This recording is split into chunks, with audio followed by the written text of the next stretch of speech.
Hello everyone, I am doctor Hamid Khan, team director Path Highs Academy. Indian polity के important topics हैं। CGPS से prelims आपका होने वाला है 2023 का एग्ज़ाम 24 में होगा, फरवरी 2024 में। आई होप आपकी अच्छी प्रिपरेशन चल रही होगी।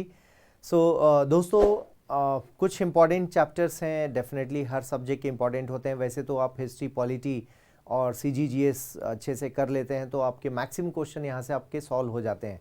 बिकॉज मानकर चलिए 12 से 15 क्वेश्चन आपको इंडियन पॉलिटी से मिलेंगे, 12 से 15 क्वेश्चंस आपको हिस्ट्री में भी मिलेंगे। ये दोनों की बराबरी एक तरह से आप देख सकते हैं। और 50 क्वेश्चन तो आपको पता ही है सीजीजीएस से आते हैं। सीजीजीएस में भी आपकी तैयारी अच्छी है तो डेफिनेटली वो आपको हेल्प करने वाला है। तो कोशिश ये करनी है आपको कि पॉलिटी और हिस्ट्री के क्वेश्चन आपसे गलत ना हो।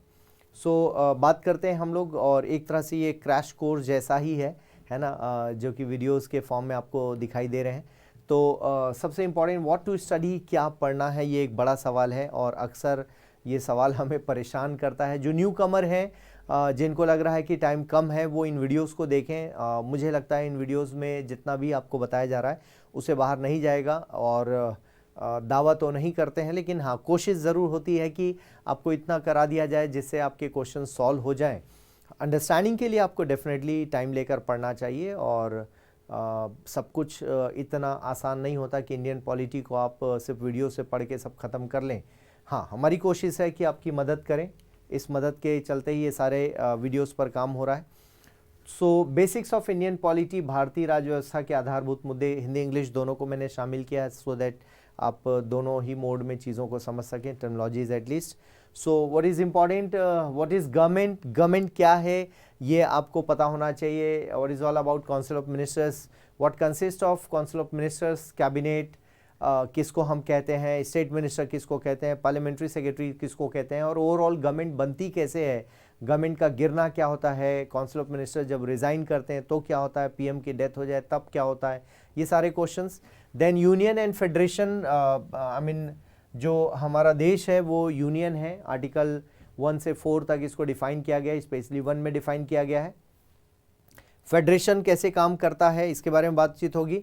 Then there are certain federal features and unitary features. इनको डायरेक्टली कॉन्स्टिट्यूशन में बोल के नहीं बताया गया, इनको समझा जाता है कि ये फीचर्स कौन कौन से हैं और ये अंडरस्टैंडिंग से पता चलता है। इस पर भी हम लोग बातचीत करेंगे। देन फेडरलिज्म, इसके क्वेश्चन अक्सर वैसे तो मेंस में ही पूछे गए हैं, यहाँ नहीं भी देखेंगे तो काम चलेगा। देन स्टेट डिफाइन होता है आर्टिकल 12 में कि राज्य क्या है कहा जाता है, तो उस कंटेक्स्ट में भी देखा जा सकता है कि what is all about state, है ना। तो बात करेंगे इसके बारे में। देन आपके लिए कुछ एक्ट्स हैं जो हिस्टोरिकल बैकग्राउंड के तौर पर देखना आपके लिए इंपॉर्टेंट है। तो ये सारे एक्ट्स अलग अलग एंगल से पूछे जाते हैं, ज़रूरी नहीं कि सारे के सारे एक्ट्स आपको एक साथ याद हों, है ना। लेकिन प्रीलिम्स है तो इसमें से कोई भी एक आ गया तो आपके लिए मुसीबत बन सकती है, तो बेहतर है सबको पढ़ के जाएं आप। हिस्टोरिकल बैकग्राउंड हमें देखना ही है कि पीछे क्या हुआ। आई मीन होता क्या है कि जब आप हिस्ट्री पढ़ते हैं तो हिस्ट्री पढ़ते पढ़ते ही आप कहाँ तक पहुँचते हैं, 1947 तक पहुँचते हैं। इसके बाद बेसिकली आप इंडियन पॉलिटी ही पढ़ते हैं, है ना। इंडियन पॉलिटी ही पढ़ते हैं आप। हिस्टोरिकल बैकग्राउंड में ऑब्वियसली पीछे क्या हुआ। अब इन एक्ट्स में एक एक छोटे छोटे इंपॉर्टेंट एलिमेंट्स हैं, 3 to 4 पॉइंट्स हैं सभी में, उनको याद रखेंगे तो ज़्यादा अच्छा होगा क्योंकि यहाँ से क्वेश्चंस मिलेंगे ही आपको। जैसे आप देखेंगे यहाँ पर एक्चुअल में सेंट्रलाइजेशन देखा जा सकता है, यहाँ पर first governor general of Bengal appoint होते हैं। तो इस तरह से ये छोटे छोटे फैक्ट्स हैं जो आपको याद होने चाहिए, इनको भी हम लोग देखेंगे। तो ये एक्ट्स आप पढ़ लीजिएगा और एकेडमी के नोट्स में या लक्ष्मीकांत में भी आप इस तरह का स्ट्रक्चर आपको दिखाई देगा, तो वहाँ से भी आप कवर कर सकते हैं, right. Charter act of 1833, charter act of 1853, government of India act 1858, विद्रोह के बाद सिपाहियों का जो विद्रोह होता है 57 का, उसके बाद ये आप देख पाते हैं 1858 का जो एक्ट है बहुत इंपॉर्टेंट है, क्या क्या चेंजेस लाए गए वो पूछे जा सकते हैं। Then Indian council act of 1861, तो यहाँ पर भी ये छोटे छोटे पॉइंट्स, इनमें से ज़्यादातर मेंस में कोई काम की चीज़ है तो ये आने वाले दिनों में, बाद में मेंस की बात करेंगे तब इसको आप पढ़ सकते हैं और ये एक इम्पॉर्टेंट मामला हो सकता है मेंस के पॉइंट ऑफ व्यू से। फिलहाल हम बात करें, ये हिंदी के फॉन्ट में कुछ प्रॉब्लम है। Then Indian council act of 1892, यहाँ से आप देख सकते हैं बहुत इंपॉर्टेंट है और इलेक्शन की बात भी होती है। इंडियन काउंसिल्स एक्ट 1909 और सांप्रदायिकता को और यहाँ से बढ़ावा मिलता है, Muslims can vote for Muslims, ये वाला प्रावधान यहाँ पर दिखाई देगा। Then government of India act 1919 and 1935, ये तीनों मेंस के लिए बहुत इंपॉर्टेंट हैं। इनको शब्दशः याद करें, पॉइंट वाइज आप याद करें तो बहुत अच्छा होगा, क्योंकि यहाँ से अक्सर क्वेश्चंस आए हैं मेंस में। तो मेंस के लिए जब आप पढ़ रहे हैं तो प्री के लिए भी पढ़ने में कोई अलग से आपको तैयारी नहीं चाहिए। आपको यदि याद है, मेंस मतलब क्या हुआ कि आप लिखकर कोई चीज़ पढ़ सकते हैं, लिखकर दिखा सकते हैं कि बिना देखे सर मुझे याद है सारे पॉइंट्स, दैट मीन्स आप उसको कंटिन्यू कर सकते हैं, राइट। आगे देखें, features of Indian constitution. In features को पढ़ने से एक फ़ायदा है कि बहुत सारे क्लॉजेज आपको समझ में आते हैं कि बेसिकली इसमें करना क्या है ना।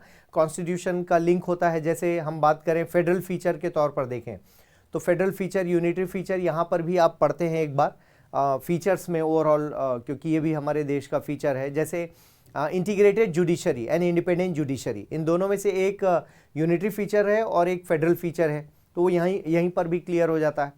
तो इस तरह से आप 17-18 पॉइंट्स में आप देखते हैं features of the Indian constitution, ये इंपॉर्टेंट है। Then important from the content आप देखेंगे कि टोटल 395 आर्टिकल्स हैं, इनमें सारे तो याद नहीं रखने हैं, 150 के आसपास भी आप, या मैक्सिमम 200 इतना याद, क्योंकि पंचायती राज में थोड़े से ज़्यादा आर्टिकल्स हैं, 34 के लगभग आपको पढ़ना होता है। वो सारे आर्टिकल्स में से कोई भी पूछ लें तो आप फंस जाते हैं बेसिकली, और पता चला 1 नंबर 2 नंबर आपके चले गए। तो पूरे तो याद नहीं रखना है, लेकिन हाँ मोटे तौर पर अंडरस्टैंडिंग चाहिए 200 आर्टिकल्स की। टोटल पार्ट्स 22 हैं, टोटल शेड्यूल्स 12 हैं, टाइटल के साथ आप इनको याद रखें। इंपॉर्टेंट अमेंडमेंट्स, अब तक हमारे पास 106 अमेंडमेंट है, और इसकी कनेक्टिंग वीडियो आपको दिखाई देंगी यूट्यूब में ही हमारे चैनल पर, और सीरीज़ में आप इन वीडियोस को देख सकते हैं। पहले तो ये जो वीडियो है, इसके बाद वो सारे वीडियोस आप देख पाएंगे। देन लिस्ट में आपको यूनियन, स्टेट और कॉन्करेंट लिस्ट एक एक बार गो थ्रू करना चाहिए मोटे मोटे तौर पर। हालांकि बहुत सारे एंट्रीज हैं उसमें और सारा एक साथ याद नहीं रहेगा, लेकिन आपको कोशिश ये करनी है कि जितना आप याद कर सकें, है ना, मोटे मोटे तौर पर। जैसे जीएसटी का मसला है, कहाँ पर आता है, school education, not school education, overall education, forest, तो इस तरह की चीज़ों को याद रखिएगा। खासकर जो कॉन्करेंट से, स्टेट से जिनको कॉन्करेंट में लाया गया है, उन पर अक्सर सवाल बनते हैं। देन पंचायत के लिए और म्यूनिसिपैलिटीज़ के लिए जो लिस्ट है 11th एंड 12th शेड्यूल हमारे पास है, और उसमें आप जाकर देखेंगे इनके फंक्शंस दिए गए हैं, वो आपको देखना चाहिए, वो आपको एक एक बार पढ़ना चाहिए, वो बहुत इंपॉर्टेंट है ना। पंचायती राज से क्वेश्चन आते भी हैं। देन प्रियम्बल हमारा आपको पता ही है, कॉन्स्टिट्यूशन का फर्स्ट पेज, प्रियम्बल प्रस्तावना हिंदी में कहते हैं। तो कीवर्ड्स उसके याद होने चाहिए। उसमें अमेंडमेंट किया गया है, डेट, उसकी इंपॉर्टेंस क्या है, पार्ट ऑफ द कॉन्स्टिट्यूशन है ना, है या नहीं। तो ये 5 चीज़ें उसमें आपको पढ़नी होती हैं प्रियम्बल में, और ये लगभग सभी नोट सभी किताबों में दिया होता है, इसको आप तैयार कर सकते हैं।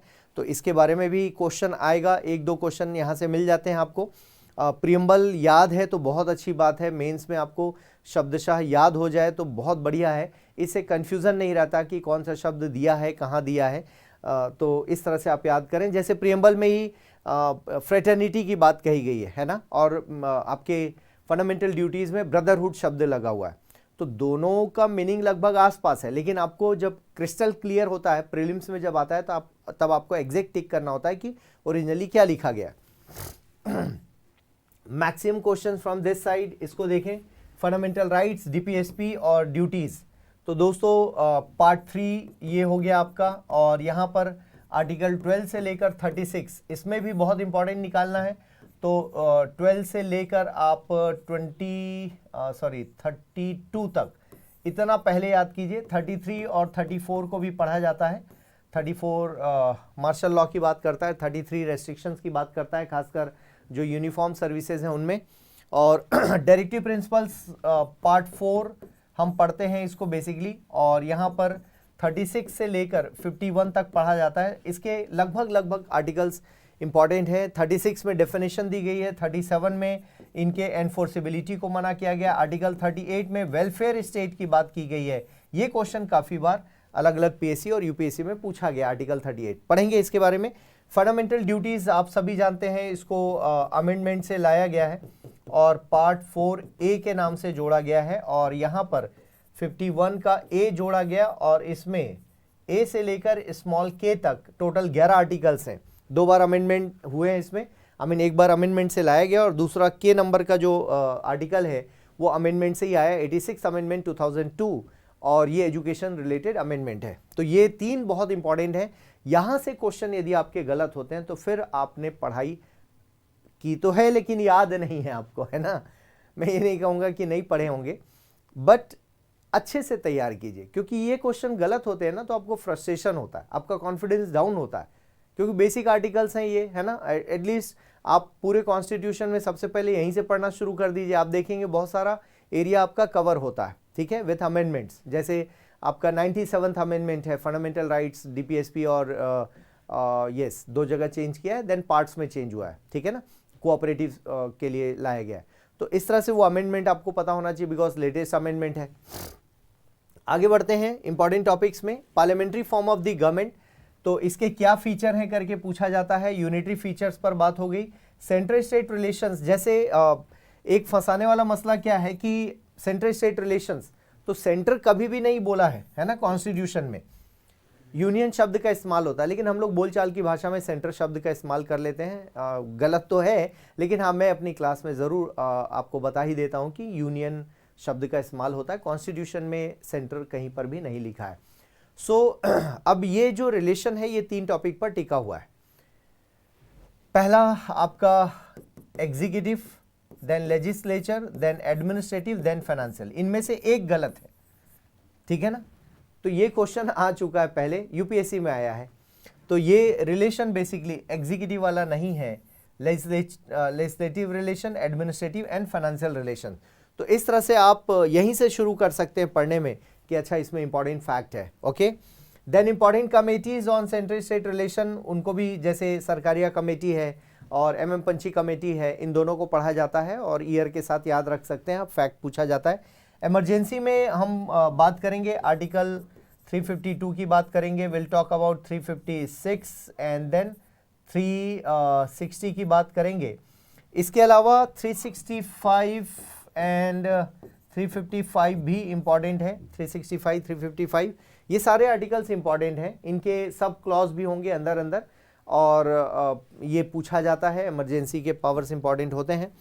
देन यूनियन गवर्नमेंट, संघ सरकार में गवर्नमेंट का structure, president, prime minister, attorney general, article 76। तो ये इन सबको पढ़ेंगे। गवर्नमेंट स्ट्रक्चर में कि गवर्नमेंट काम कैसे करती है, गवर्नमेंट का स्ट्रक्चर क्या है, काउंसिल ऑफ मिनिस्टर, कैबिनेट, है ना, इन सबको देखते हुए हम लोग बातचीत करेंगे। देन राज्यसभा, लोकसभा और बजट ऑफिसर्स, प्रोसीजर्स, कमेटीज, ये इंपॉर्टेंट है आपके पार्लियामेंट में। राज्यसभा में 12 मेंबर्स हैं, कौन कौन से अलग अलग जगह से नॉमिनेट किए जाते हैं, है ना।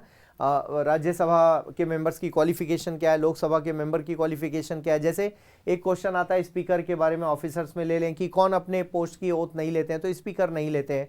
डेप्यूटी स्पीकर के बारे में, है ना, जैसे अभी डेप्यूटी स्पीकर नहीं है काफ़ी दिनों से, तो मे बी हाईलाइटेड मैटर है, पूछा जा सकता है, राइट।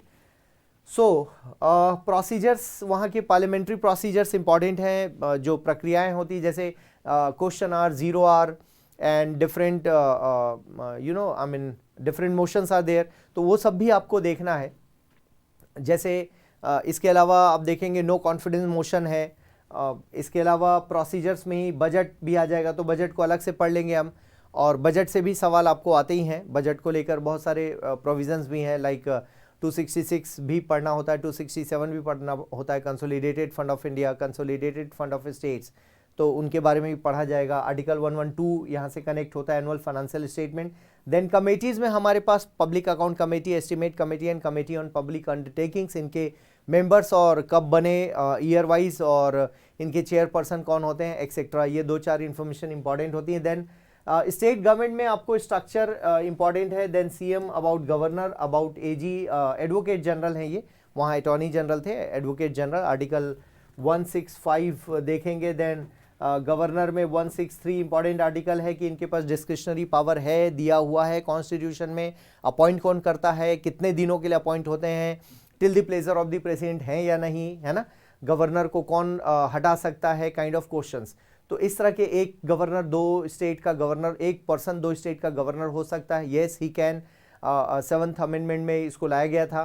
तो ऐसे गवर्नर के कुछ पॉइंट्स हैं, बिकॉज गवर्नर की पोस्ट हमेशा न्यूज़ में होती है और किसी न किसी रीज़न से, आप देखेंगे पूरे इंडियन कॉन्स्टिट्यूशन में कोई कंट्रोवर्शियल पोस्ट है तो पोस्ट तो बढ़िया बनाया है गवर्नर, लेकिन उनका बिहेवियर बहुत कंट्रोवर्शियल होता है। तो किसी न किसी स्टेट में कोई ना कोई गवर्नर परेशान कर रहा होगा और सीएम और गवर्नर के बीच में कुछ ना कुछ कॉन्फ्लिक्ट अराइज होता है, वो न्यूज़पेपर में आप देखते भी हैं, इसलिए मेंस के पॉइंट ऑफ व्यू से इंपॉर्टेंट भी है, उसको भी देखते रहेंगे हम लोग। एंड देन अबाउट सीएम कुछ क्वेश्चन आ सकते हैं, जैसे अभी डेप्यूटी सीएम सभी जगह लगभग अपॉइंट किए गए हैं, तो डेप्यूटी सीएम पर क्वेश्चन बन सकता है, और whether it is given in the constitution और नॉट, ऐसा भी पूछा जा सकता है। संविधान में कहीं पर डेप्यूटी सीएम के बारे में उल्लेख नहीं किया गया, तो ध्यान रखिएगा संविधान में नहीं है, और ये सब दिया गया। ऐसे ही डेप्यूटी प्राइम मिनिस्टर का कॉन्सेप्ट है, जैसे कभी Lal Krishna Advani ji deputy prime minister भी रहे हैं, तो वो कॉन्स्टिट्यूशन में कहीं लिखा हुआ नहीं है। स्टेट लेजिस्लेचर में विधानसभा, विधान परिषद एंड ऑफिसर्स, वहाँ पर भी हम लोग बातचीत करेंगे, और छत्तीसगढ़ में जो बदलाव हुए हैं उनसे जुड़े हुए क्वेश्चन आपको हमारे छत्तीसगढ़ के जो साथी हैं, छत्तीसगढ़ पढ़ाने वाले जो हमारे टीम मेंबर्स हैं, और हमारे साथ गिरीश सर हैं, चंदन सर हैं, ये इनके वीडियोस में आपको वो सब दिखाई देगा कि अभी हमारे जो स्पीकर बने, कौन से नंबर के स्पीकर बने, डॉक्टर रमन सिंह पूर्व सीएम जो हैं वो बने, तो वो कंटेक्स्ट आपको पता होना चाहिए, है ना, और वो थोड़ा सा आप गिनती लगा लेंगे कब कब कौन कौन बना, या मैचिंग पूछा जा सकता है कब तक कौन रहा, तो इनके पहले जो थे वो किस जगह के विधानसभा से इलेक्ट होकर आते हैं, लाइक घुमा फिरा के फैक्ट भी पूछे जा सकते हैं, तो वो तैयारी रखिएगा। आगे बढ़ते हैं। जुडिशरी में ज़्यादातर क्वेश्चन इनके क्वालिफिकेशन से पूछा जाता है, supreme court, high court, subordinate court आपको ऑलरेडी पूछा गया है, आर्टिकल 233 में सबोर्डिनेट कोर्ट, सॉरी हाँ, ये डिस्ट्रिक्ट कोर्ट के लिए आर्टिकल है वैसे तो। ग्राम न्यायालय 2008 में जोड़ा गया है, और लोक अदालत, ग्राम न्यायालय ध्यान रखिएगा, मतलब ये बनाया गया है, कॉन्स्टिट्यूशन में नहीं दिखेगा आपको। लोक अदालत, NALSA national legal service authority और स्टेट लीगल सर्विस अथॉरिटी, ये भी संविधान में नहीं है, अलग से इनको कानून पारित करके बनाया गया है। लोक अदालत आप पढ़ते हैं इन सब मैटर को, तो इम्पॉर्टेंट है। सुप्रीम कोर्ट में जैसे जजेस की संख्या है, उनकी क्वालिफिकेशन है, रिटायरमेंट की एज है, और क्वालिफिकेशन पर बात हो गई। एडिशनल जजेस, एडहॉक जजेस पर बात हो सकती है, उनके पावर के बारे में बात हो सकती है, आर्टिकल 143 के बारे में बात हो सकती है, जहाँ पर प्रेसिडेंट उनसे सलाह मांग सकते हैं और ये सलाह उनको दे सकते हैं, चाहे तो ना दें, वो चाहे तो दी गई सलाह को ना भी माने, ऐसा भी उसमें है ऑप्शन 143 में। 137 में रिव्यू लिखा गया है, बट वो जुडिशियल रिव्यू नहीं है। क्वेश्चन आ सकता है whether judicial review is given in the constitution और नॉट, तो ये इस तरह के जुडिशियल एक्टिविज्म है या नहीं। तो आपने कॉन्स्टिट्यूशन बेयर एक्ट से नहीं पढ़ा है, ओरिजिनल एक्ट जो है हमारा वो नहीं पढ़ा है, तो आपको बहुत सारे चैलेंजेस आते हैं। तो मेरी हमेशा सलाह होती है कि आप सिर्फ नोट्स पर ना टिके रहें, बल्कि बेयर एक्ट 200-250 रुपये में आता है, वो परचेस कर लें या PDF डाउनलोड कर लें गवर्नमेंट की साइट से, और वहाँ से भी आप पढ़ सकते हैं। बेटर है प्रिंट आउट निकाल कर पढ़ें, तो ज़्यादा आपको सुविधा होगी दोस्तों, ठीक है। तो ये इंपॉर्टेंट है। देन इंपॉर्टेंट कॉन्स्टिट्यूशनल बॉडीज़ हैं, CAG, election commission, UPSC, OBC commission, national commission for STs and SCs, ये सब नए जोड़े गए हैं, तो अमेंडमेंट के साथ भी हैं, इंपॉर्टेंट, इनको भी याद रखना है। अभी हाल ही में ये हाईलाइटेड है, तो इसको भी समझना है, राइट। तो ये इंपॉर्टेंट बॉडीज़ हैं जिनसे आपको क्वेश्चन आते हैं, तो इनको मिनिमम आपको करके जाना है। Then we have local self government also, Panchayati Raj, municipality, then 73rd amendment and 74th amendment act, इन दोनों से क्वेश्चन आ सकते हैं। और यदि इस पर मैं कुछ बोलना चाहूँ इंपॉर्टेंट, तो गवर्नमेंट चेंज हुई है, यदि पुरानी गवर्नमेंट बीजेपी के गवर्नमेंट के टाइम की बात करें तो पंचायत से उन्होंने काफ़ी क्वेश्चन पूछा हुआ था, पंचायत के एक्ट से, तो मे बी वो ट्रेंड वापस आ जाए। सो बेटर है पढ़ के जाएं, पढ़ना चाहिए आपको कायदे से, क्वेश्चन आए चाहे ना आए, आपको नॉलेज होना चाहिए, क्योंकि चांसेस हैं कि वो क्वेश्चन आ सकते हैं, क्योंकि पैटर्न थोड़ा तो चेंज होगा, है ना। टफ या इजी मैं नहीं कह रहा हूँ, लेकिन क्वेश्चंस आपको क्वालिटी में ही तैयार करने चाहिए, क्वांटिटी की बात नहीं कर रहा हूँ मैं। आप क्वालिटी पढ़ेंगे तो क्वांटिटी तैयार हो ही जाएगी आपकी, क्योंकि वो सारा कुछ वहाँ भी पढ़ना होता है। सो 73rd अमेंडमेंट, 74th अमेंडमेंट हम पढ़ेंगे और छत्तीसगढ़ के जो एक्ट्स हैं उन पर भी आपको बातचीत करनी होगी, उनको भी आप अच्छे से तैयार करेंगे, राइट।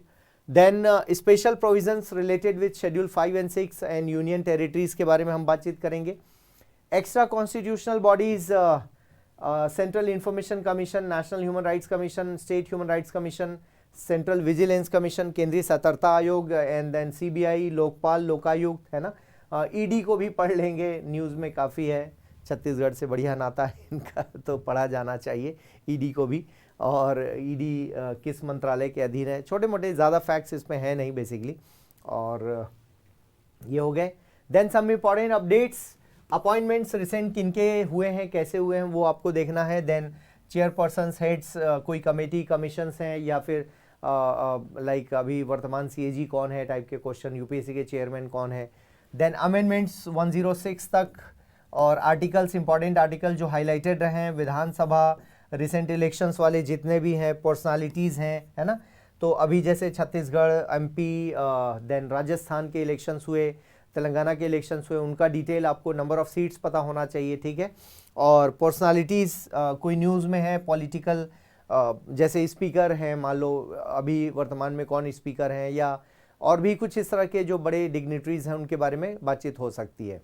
तो दोस्तों ये था हमारा कुछ इंपॉर्टेंट एरिया जो इंडियन पॉलिटी में बातचीत करने जा रहा हूँ मैं।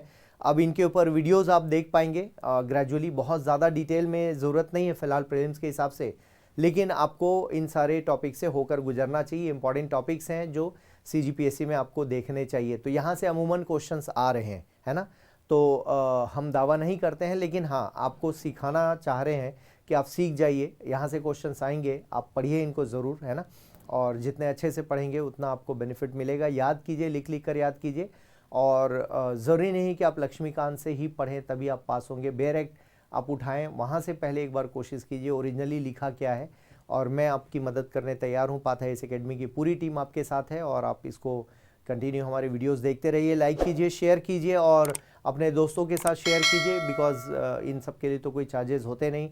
और वीडियोस अच्छे लगें तो ज़रूर इस पर आप कुछ और भी सुझाव हों आपके, जो आपको लगते हो कि नहीं आप ऐसा करते तो और अच्छा होता, तो डेफिनेटली आप हमारे कमेंट बॉक्स में लिख सकते हैं, और सजेशन का स्वागत है।